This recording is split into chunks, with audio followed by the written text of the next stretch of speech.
SI परीक्षा नहीं BJD अभियोग उपरे कड़ा जवाब रखिले आईन मंत्री।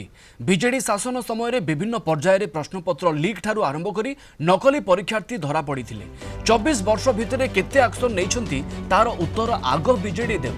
तांको समय सरकार एवं बीजेडी दलर प्रोत्साहन दे परीक्षा दुर्नीति होउथला।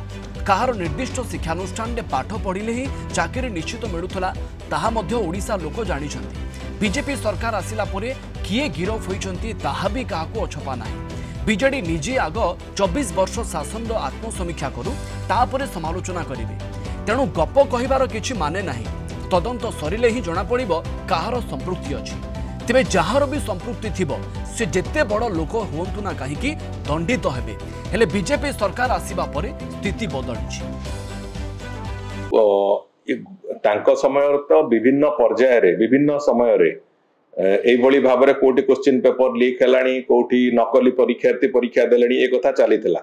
केते एक्शन नैचंती अतीत 24 वर्ष भितर से कथा सेमान तार उत्तर देबे।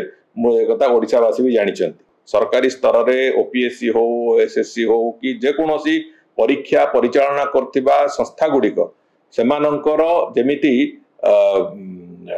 ठीक ढंग रे परीक्षा परिचालना करिवे ता देहरे आमे गोटे दंड विधिर प्रक्रिया भी जोड़िलु। तांकर